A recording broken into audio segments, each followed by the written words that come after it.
اللهم صل على محمد وعلى آل محمد كما صليت على إبراهيم وعلى آل إبراهيم إنك حميد مجيد. اللهم بارك على محمد وعلى آل محمد كما باركت على إبراهيم وعلى آل إبراهيم إنك حميد مجيد. أما بعد فإن خير الحديث كتاب الله وخير الهدي هدي محمد صلى الله عليه وسلم وشر الأمور محدثاتها وكل محدثة بدعة وكل بدعة ضلالة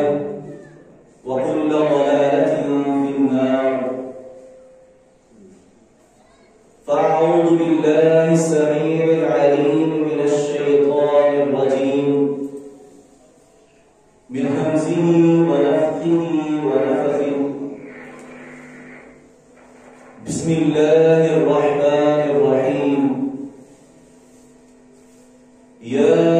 أيها الذين آمنوا اتقوا الله حق تقاته ولا تموتن إلا وأنتم مسلمون. يا أيها الناس اتقوا ربكم الذي خلقكم من نفس واحدة وخلق منها زوجها وبث منهما رجالا كثيرا ونساء واتقوا الله الذي تساءلون به والأرحام إن الله كان عليكم رقيبا. يا أيها الذين آمنوا اتقوا الله وقولوا قولا سديدا يصلح لكم أعمالكم ويغفر لكم ذنوبكم ومن يطع الله ورسوله فقد فاز فوزا عظيما.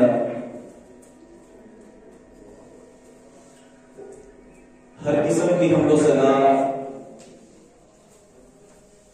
اللہ رب العزت کی ذات کے لیے خاص. وہ ذات کہ جس نے ہم پر یہ احسان فرمایا کہ آج ہماری زندگی میں یہ جمعۃ المبارک کا یہ مبارک دن اللہ رب العزت نے ہمیں پھر سے نصیب فرمایا. وہ ذات کہ جس نے ہمیں یہ موقع دیا کہ آج ہم اس مسجد میں آ کر کے اللہ کے دین کی بات کو سن سکیں اور اس بات کو سمجھ کر کے اس بات پر عمل کر سکیں. اور وہ ذات کہ جس نے اس کائنات کو پیدا فرمایا اور پھر اس کائنات کو پیدا کرنے کے بعد اس کائنات میں ہم انسانوں کو پیدا فرمایا. اور وہ ذات کہ جس نے اس کائنات میں ہم انسانوں کو پیدا کرنے کے بعد ہماری ضرورت کی ہر چیز کو اس کائنات میں پیدا فرمایا. انگنت لا تعداد درود و سلام آقا دو جہاں رحمت للعالمین احمد مجتبی محمد مصطفیٰ صلی اللہ علیہ وسلم کی ببرکت طیب و طاہر اطہر مطہر ذات کے لیے خاص. میرے محترم بھائیوں، جس طرح اللہ رب العزت نے ہمیں اس کائنات میں پیدا فرمایا ہے اور اس کے ساتھ ہی اللہ رب العزت نے انسانوں کو یہ بات بھی بتلا دی ہے کہ ایک وقت ہے جو مقرر کیا گیا وقت ہے، وہ وقت تم نے اس زمین پر گزارنا ہے اور اس وقت کے بعد تمہیں لوٹ کر کے میری طرف آنا ہے. اللہ رب العزت قرآن مجید میں فرماتے ہیں، سورہ حج کی پہلی آیت ہے، اللہ رب العزت فرما رہے ہیں یا ایھا الناس اتقوا ربکم کہ اے اس کائنات کے باسیوں، اس کائنات میں زندگی گزارنے والے انسانوں، اس آیت میں اللہ رب العزت نے صرف نبیوں کو مخاطب نہیں کیا، اس آیت میں اللہ رب العزت نے صرف رسولوں کو مخاطب نہیں کیا، اس آیت میں اللہ رب العزت نے صرف صحابہ کو مخاطب نہیں کیا، اس آیت میں اللہ رب العزت نے صرف اولیاء کو مخاطب نہیں کیا، اور اس آیت میں اللہ رب العزت نے صرف ایمان والوں کو بھی مخاطب نہیں کیا، بلکہ اللہ رب العزت فرما رہے ہیں یا ایھا الناس، اے اس کائنات میں رہنے والے انسانوں، چاہے تمہارا تعلق اسلام سے ہے یا اسلام کے علاوہ کسی اور دین سے ہے، اللہ رب العزت پوری انسانیت کو مخاطب کر کے اللہ رب العزت فرما رہے ہیں اتقوا ربکم، اپنے رب سے ڈر جاؤ۔ اللہ رب العزت فرماتے ہیں کہ اپنے رب سے ڈر جاؤ، ان زلزلۃ الساعۃ شیء عظیم، کہ قیامت کا جو زلزلہ ہے، قیامت کا جو جھٹکا ہے، وہ بہت بڑی چیز ہے۔ آپ ذرا تصور کیجئے کہ یہاں زندگی گزارتے ہوئے زلزلے آ جاتے ہیں، اور زلزلہ جب آتا ہے تو پیمائش کرنے والا ادارہ پیمائش کر کے بتاتا ہے کہ یہ زلزلہ بہت بڑا تھا۔ یہ تو ہے ایک انسانی تصور کہ انسان اپنے ذہن کے مطابق، اپنی مشینری کے مطابق وہ پتہ چلاتا ہے کہ یہ زلزلہ بڑے پیمانے کا زلزلہ تھا۔ آپ ذرا تصور کیجئے کہ وہ کائنات کا مالک جس نے اس کائنات کو پیدا کیا، جس زلزلے کو، وہ اتنا بڑا مالک، اتنا ہمارا بڑا رب اللہ رب العزت جس زلزلے کو بہت بڑی چیز کہہ رہے ہو، ذرا تصور کیجئے وہ زلزلہ کیسا زلزلہ ہوگا۔ پھر اللہ رب العزت دوسری آیت میں فرماتے ہیں یوم ترونها تذهل كل مرضعة عما ارضعت، اللہ رب العزت فرماتے ہیں کہ وہ قیامت کا دن وہ کیسا دن ہوگا کہ جس دن ہر دودھ پلانے والی اپنے دودھ پلانے والے بچے سے غافل ہو جائے گی۔ آج اگر آپ کسی ماں سے کہیں کہ وہ اپنے شیر خوار بچے کو جس کو وہ دودھ پلا رہی ہو اس کو ذرا زمین پہ پھینک کے تو دکھائے، وہ چھت سے اسے نیچے گرا کر کے دکھائے، وہ ماں تڑپ جاتی ہے اگر ذرا سی چوٹ آتی ہے۔ لیکن اللہ رب العزت فرماتے ہیں کہ وہ دن اتنا سخت دن ہوگا کہ وہ ماں اپنے دودھ پلاتے ہوئے بچے کو بھول جائے گی۔ وَكُلُّ ذَاتِ حَمْلٍ حَمْلَهَا، اور اللہ رب العزت فرماتے ہیں وَتَضَعُ كُلُّ ذَاتِ حَمْلٍ حَمْلَهَا، کہ ہر حمل والی عورت اپنے حمل کو گرا دے گی، اتنا سخت دن۔ وَتَرَى النَّاسَ سُكَارَىٰ، اور اللہ رب العزت فرماتے ہیں کہ تم لوگوں کو دیکھو گے وہ تمہیں مدہوش نشے کی حالت میں نظر آئیں گے۔ وَمَا هُمْ بِسُكَارَىٰ، اللہ رب العزت جواب بھی دیتے ہیں کہ انہوں نے نشہ نہیں کیا ہوگا، بلکہ وہ دن ہی اتنا سخت ہوگا کہ انسان نشے کی حالت میں نظر آئے گا۔ آئیے میرے محترم بھائیوں، ہم بھی اس دن کی تیاری کریں۔ اللہ رب العزت سورہ عبس میں فرماتے ہیں فَإِذَا جَاءَتِ الصَّاخَّةُ، کہ وہ دن، وہ جب کانوں کو بہرا کر دینے والی قیامت آ جائے گی، یوم یفر المرء من اخیہ، کہ وہ دن کیسا دن ہوگا کہ جس دن ہر انسان اپنے بھائی سے بھاگے گا۔ کون بھائی؟ جس کے ساتھ زندگی میں کندھے سے کندھا ملا کر کے چلے، جس کے سر پر، جس کے کندھوں پر، جس پہ اپنا بازو سمجھا، جس کو اپنا سہارا تسلیم کرتے ہوئے اس کے ساتھ کندھے سے کندھا ملا کر کے چلتے رہے کہ یہ میرا بھائی ہے، یہ ہر مشکل میں، ہر دکھ میں میرے ساتھ کھڑا ہوگا۔ اللہ رب العزت فرماتے ہیں کہ جب وہ دن، وہ اتنا سخت ترین دن آ جائے گا تو وہ بھائی بھی انسان کو بھول جائے گا، انسان اس سے بھاگتا پھرے گا، کہیں میرا بھائی مجھ سے نیکیاں نہ مانگ لے۔ وَأُمِّهِ وَأَبِيهِ، اور اپنے ماں باپ سے، اپنے والدین سے انسان بھاگے گا۔ کون والدین؟ کہ اللہ رب العزت کے احسانات کے بعد اگر انسان پر دنیا میں رہتے ہوئے سب سے زیادہ احسانات ہیں تو وہ ماں باپ کے ہوتے ہیں۔ وہ والدین کہ جنہوں نے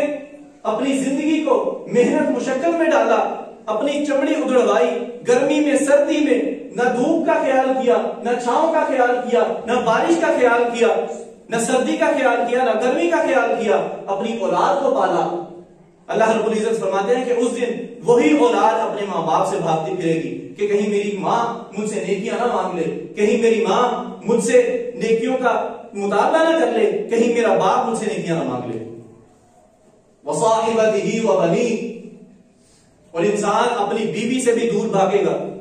وہ بیوی کہ جس کے ساتھ نکاح ہوا، اس کے دکھ سکھ کا ساتھی، اپنی زندگی اس کے ساتھ گزارنی شروع کی، اپنا ہمسفر بنایا اور یہ وعدہ کیا کہ ہم دکھ سکھ میں ایک ساتھ ہوں گے۔ وہ دن اتنا سخت دن کہ جس دن انسان اسی بیوی کو چھوڑ کر کے بھاگ رہا ہوگا۔ وبنی، اور اپنی اولاد، وہ اولاد کہ جس کو اپنے سینے سے لگاتا ہے، ذرا سی تکلیف پہنچتی ہے تو تڑپ جاتا ہے، اس کے لیے سارا دن دھوپ چھاؤں میں کام کرتا ہے، اسی اولاد کو چھوڑ کر کے بھاگے گا۔ کس لیے؟ کہ کہیں میری اولاد مجھ سے نیکیوں کا مطالبہ نہ کر لے۔ آج اللہ نے اتنا سخت دن کھڑا کر دیا ہے، یہ اتنا سخت دن ہے، اگر میں اپنی اولاد کو نیکیاں دے دوں گا تو ہو سکتا ہے کہ میں جہنم میں چلا جاؤں۔ اس لیے انسان اپنی اولاد سے، اپنے ماں باپ سے، اپنے بہن بھائیوں سے بھاگ کر پھرے گا۔ اور اللہ رب العزت ایک اور مقام پر سورہ معارج میں فرماتے ہیں یبصرونہم یود المجرم لو یفتدی من عذاب یومئذ ببنیہ، کہ جب نافرمان انسان کو، جس نے ساری زندگی اللہ رب العزت کی نافرمانی کی، اللہ رب العزت کے کسی حکم کو نہیں مانا، اللہ رب العزت کی نافرمانی پر ساری زندگی گزار کر کے آیا ہے، جب اللہ رب العزت اس کو اپنی پکڑ دکھائیں گے، جب وہ اللہ رب العزت کے عذاب کو دیکھے گا، اللہ رب العزت کی پکڑ کو دیکھے گا، اب اسے احساس ہوگا، وہ اللہ رب العزت سے سوال کرے گا کہ اے اللہ میری اولاد کو جہنم میں ڈال دے لیکن مجھے بچا لے۔ کون اولاد؟ کہ جس کے لیے ساری زندگی نہ حلال کی تمیز کی نہ حرام کی تمیز کی، صرف دونوں ہاتھوں سے مال کمایا کہ میری اولاد آسائشوں والی، آرام والی زندگی گزار سکے۔ اس اولاد کے لیے، اس اولاد کو انسان اللہ رب العزت کے حوالے کر دے گا اور کہے گا کہ اے اللہ اس اولاد کو چاہے جہنم میں ڈال دے لیکن اللہ مجھے بچا لے۔ اور پھر اللہ رب العزت فرماتے ہیں اس کی اگلی آیت میں وصاحبتہ وأخیہ، اور اس دن انسان کہے گا کہ اللہ میری بیوی کو بھی جہنم میں ڈال دے لیکن مجھے بچا لے۔ کہ اللہ میں نے بڑی غلطیاں کی، آج میں کہتا ہوں جس بیوی کے لیے میں نے حلال حرام کی تمیز نہیں کی، جس بیوی کی خواہشات کو پورا کرنے کے لیے میں دڑا دڑ مال کماتا رہا، جس بیوی کی خواہشات کو پورا کرنے کے لیے میں نے اتنا مال کمایا کہ نہ حلال کی تمیز کی نہ حرام کی تمیز کی، نہ کسی کے حقوق کا خیال کیا، اے اللہ آج اس بیوی کو جہنم میں ڈال دے، مجھے بچا لے۔ وأخی، اور میرے بھائیوں کو اے اللہ جہنم میں ڈال دے، میرے خاندان کو جہنم میں ڈال دے۔ وہ اللہ رب العزت کے سامنے گڑ گڑائے گا، اللہ رب العزت سے یہ سوال کرے گا کہ اے اللہ تو میرے پورے خاندان کو یہ جو مجھے ٹھکانہ دیتے تھے، اگر میں کوئی گناہ کر کے کوئی جرم کر کے بھی آتا تھا تو یہ میری پناہ کرتے تھے، یہ مجھے بچاتے تھے لوگوں سے، اے اللہ آج ان کو بھی جہنم میں ڈال دے لیکن مجھے بچا لے۔ اور جب وہ دیکھے گا کہ کسی طریقے سے جان نہیں چھوٹتی نظر آ رہی، پھر وہ کہے گا کہ اے اللہ اس کائنات میں رہنے والے سارے انسانوں کو جہنم میں ڈال دے، اے اللہ صرف مجھے جنت میں بھیج دے، مجھے جہنم میں نہ پھینکنا۔ وہ اتنا سخت دن۔ اما عائشہ رضی اللہ عنہا بیان کرتی ہیں کہ نبی کریم صلی اللہ علیہ وسلم نے فرمایا تحشرون حفاتا عراتا غرلا، کہ تم کو قیامت کے لیے، میدان حشر کے لیے ننگے پاؤں، ننگے جسم اور بغیر ختنے کے اٹھایا جائے گا۔ حضرت عائشہ حیران ہوتی ہیں اور سوال کرتی ہیں یا رسول اللہ اس دن مرد عورت اکٹھے ہوں گے، بے لباس ہوں گے، کیا دونوں ایک دوسرے کی طرف دیکھیں گے نہیں؟ تو رسول اللہ صلی اللہ علیہ وسلم نے فرمایا کہ اے عائشہ وہ دن اتنا سخت دن ہوگا کہ کسی انسان کے ذہن میں یہ تصور بھی نہیں جائے گا کہ وہ کسی کی طرف دیکھ سکے۔ اتنا سخت دن اللہ رب العزت نے ہمیں کہا ہے اتقوا ربکم، اپنے رب سے ڈر جاؤ۔ آج ہم جب اپنے رب سے نہیں ڈرتے تو ہم گناہوں میں ملوث ہوتے ہیں، ہم گناہ کرتے ہیں۔ جب ہمارے دلوں کے اندر اللہ رب العزت کا ڈر آ جائے گا، جب ہم اللہ رب العزت سے ڈرنے لگ جائیں گے، جب ہمیں آخرت کا خوف ہمارے دلوں کے اندر آ جائے گا، پھر ہم اللہ کے نیک بندے بننے کی کوشش کریں گے۔ حضرت مقداد بن اسود رضی اللہ عنہ بیان کرتے ہیں کہ نبی مکرم صلی اللہ علیہ وسلم نے فرمایا کہ قیامت کے دن سورج کو 1 میل کی مسافت پہ 1 میل کے فاصلے پر لا کر کھڑا کر دیا جائے گا۔ آج ہم دیکھیں گرمیاں آتی ہیں، 45 degree centigrade 50 degree centigrade کی گرمی ہے اور ہم نڈھال پھرتے ہیں، چھاؤں ڈھونڈنا شروع کر دیتے ہیں، لیکن کہیں چھاؤں نہیں ملتی، چھاؤں ڈھونڈتے ہیں، چھاؤں میں کھڑے ہوتے ہیں، گرمی سے بچنے کی کوشش کرتے ہیں۔ وہ سورج جو کئی ہزار کلومیٹر دوری پر ہے، وہ جب 1 میل کے فاصلے پر لا کے کھڑا کر دیا جائے گا، سوچئے ذرا اس وقت گرمی کا کیا عالم ہوگا۔ اور پھر نبی مکرم صلی اللہ علیہ وسلم نے فرمایا کہ ہر انسان اس وقت اپنے گناہوں کے اعتبار سے، اپنے گناہوں کے حساب سے وہ پسینے میں ہوگا۔ کچھ لوگ جنہوں نے کم گناہ کیے، نیکیاں زیادہ کی، ان کے گناہ، ان کا جو پسینہ ہے وہ ان کے ٹخنوں تک ہوگا۔ اور کچھ لوگ ایسے ہوں گے کہ جن کا پسینہ ان کی پنڈلیوں تک ہوگا، اور کچھ لوگ ایسے بھی ہوں گے کہ جنہوں نے گناہ زیادہ کیے، ان کا پسینہ ان کے گھٹنوں تک پہنچ رہا ہوگا۔ اور پھر نبی کریم صلی اللہ علیہ وسلم نے فرمایا کہ کچھ لوگ ایسے بھی ہوں گے کہ جن کا پسینہ ان کی کمر تک پہنچ رہا ہوگا، کچھ کا پسینہ ان کے گلے تک ہوگا، اور کچھ لوگ ایسے بھی ہوں گے کہ جن کو پسینے کی لگامیں پہنائی گئی ہوں گی، اور پھر کچھ لوگ ایسے بھی ہوں گے کہ نبی مکرم صلی اللہ علیہ وسلم نے فرمایا کہ ان کا پسینہ ان کے دہانے تک پہنچ چکا ہوگا اور وہ اپنے پسینے کے اندر غوطے کھا رہے ہوں گے۔ اور کچھ صحابہ کرام بیان کرتے ہیں کہ کچھ لوگوں کا پسینہ اتنا ہوگا کہ وہ اپنے پسینے کے اندر 70 ہاتھ ڈوبے ہوئے ہوں گے، کہ 70 ہاتھ کی پیمائش کی جائے تو اتنا وہ اپنے پسینے کے اندر ڈوبے ہوئے ہوں گے۔ یہ وہ سخت دن کہ جس کے بارے میں اللہ تعالی نے ہمیں بتلایا، اللہ رب العزت نے ہمیں اس دن سے ڈرنے کا حکم دیا، اللہ کے نبی مکرم صلی اللہ علیہ وسلم ہمیں اس کے بارے میں بتلا کر کے گئے تاکہ ہم اس سے ڈر جائیں، اپنے اللہ رب العزت سے ڈر جائیں، وہ رب کے جس نے ہمیں پیدا کیا ہے، وہ رب جس نے کل قیامت کے دن ہم سے سوال کرنا ہے۔ کل قیامت کے دن کے حساب کے بارے میں صحابہ کرام کا کیا رویہ ہوا کرتا تھا۔ حضرت ابوبکر صدیق رضی اللہ عنہ عشرہ مبشرہ میں سے، مردوں میں سے سب سے پہلے اسلام قبول کرنے والے، اور نبی مکرم صلی اللہ علیہ وسلم نے جنہیں صدیق کا لقب دیا، وہ ایک کیف کی حالت میں، ایک پریشانی کی حالت میں اکثر کہا کرتے تھے کہ کاش میں درخت پر بیٹھی ہوئی چڑیا ہوتا کہ جس سے کوئی حساب کتاب نہیں لیا جائے گا، جس سے کل قیامت کے دن کوئی سوال نہیں کیا جائے گا۔ اور کبھی کہتے کہ کاش میں ایک گھاس کا تنکا ہوتا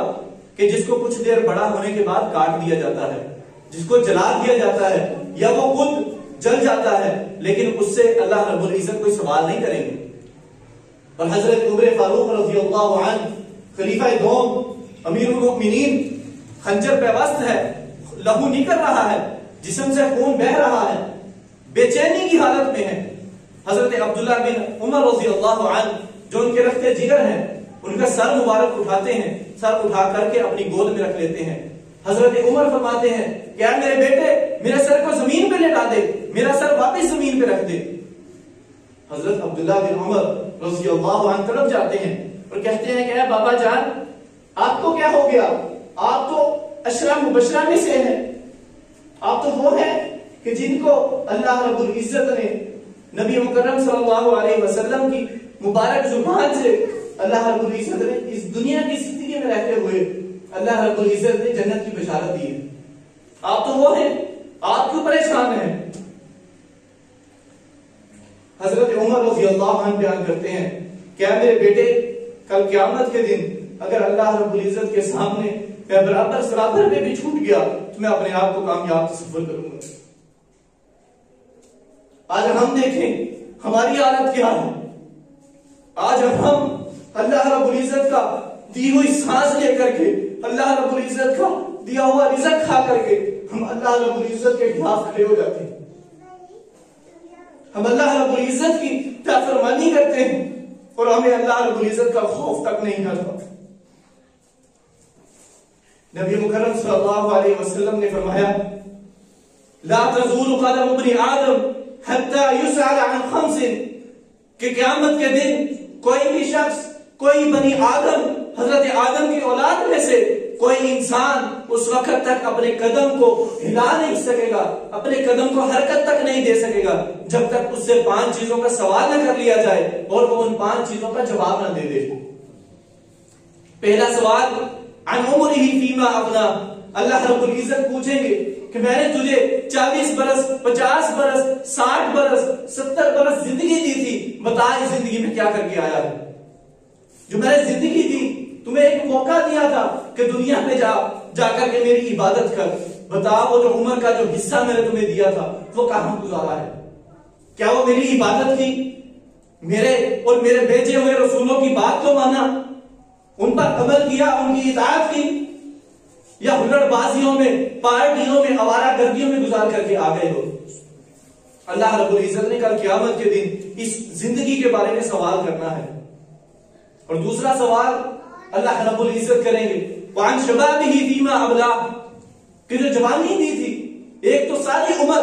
اور اس کے اندر خاص طور پر جو جوانی، جو تمہارے طاقت کے، جو تمہاری مضبوطی کے دن تھے، کہ جس میں انسان کا خون جو ہے، انسان کا لہو جو ہے وہ گرم ہوتا ہے، انسان جوشیلا ہوتا ہے، اپنے آپ کو طاقتور محسوس کرتا ہے، زمین پر پاؤں مارتا ہے اور انسان خود کو طاقتور محسوس کرتا ہے اور طاقت اس چیز کا اظہار چاہتی ہے۔ یہ جوانی کے دن اللہ رب العزت سوال کریں گے کہ یہ کہاں گزار کر کے آئے ہو، یہ کہاں گوائے، یہ اللہ اور اللہ کے رسول کی باتیں ان پر عمل کیا،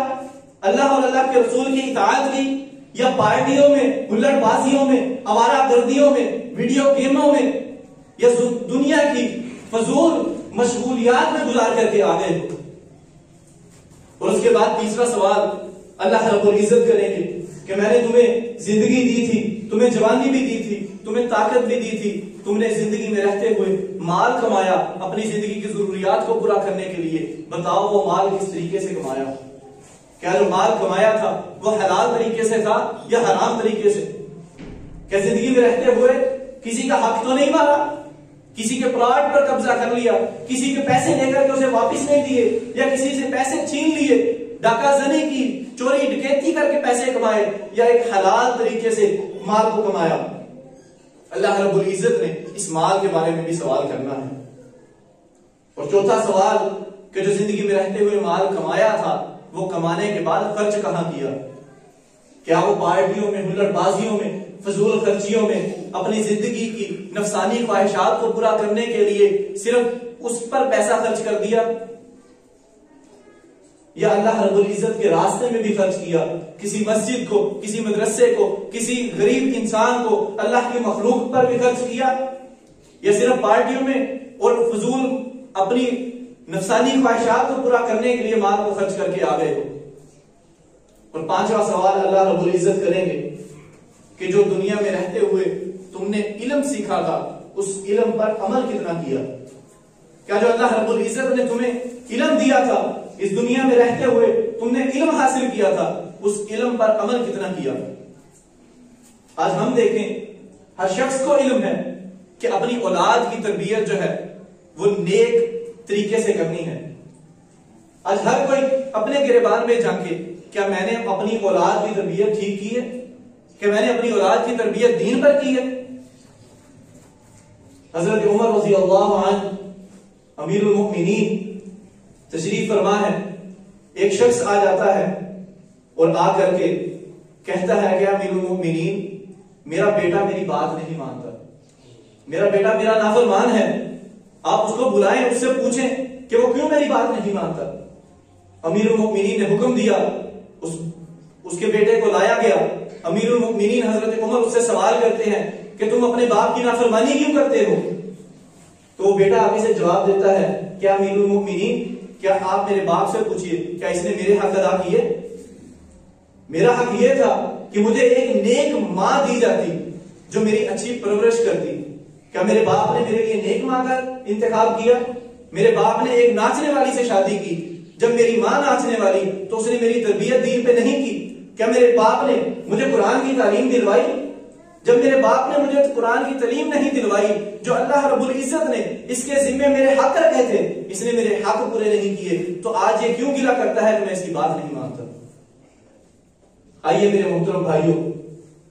آج ضرورت اس بات کی ہے کہ ہم اللہ رب العزت کے ڈر کو،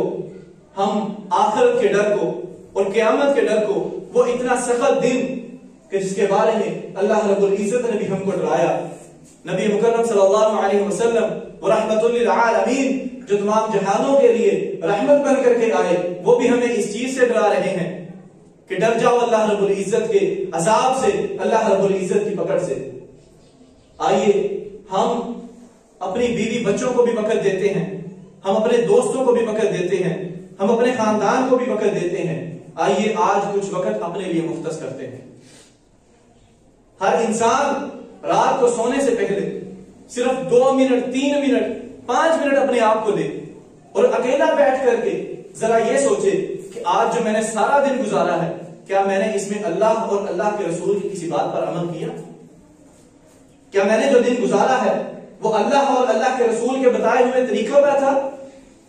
یا میں نے اپنا وہ دن، اپنا وہ دیا ہوا اللہ رب العزت کا جو وقت ہے وہ میں نے ضائع کر دیا؟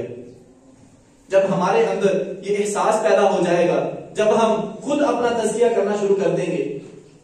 ہمارے ایک شیخ ہیں پروفیسر نجیب اللہ طارق صاحب، وہ اکثر کہا کرتے ہیں کہ جب انسان کے خیالات پاک ہو جائیں اور جس دن تمہاری خلوت، تمہاری تنہائی پاک ہو جائے، جب تمہارے ذہن میں خیالات اچھے آنا شروع ہو جائیں، سمجھ لو کہ تم نے اپنا تزکیہ نفس کر لیا. اور جس نے اپنا تزکیہ نفس کر لیا، اللہ رب العزت فرماتے ہیں قد افلح من تزکا، کہ جس نے اپنا تزکیہ کر لیا، جس نے اپنے آپ کا احتساب خود کر لیا، وہ انسان کامیاب ہو گیا. اللہ رب العزت سے دعا ہے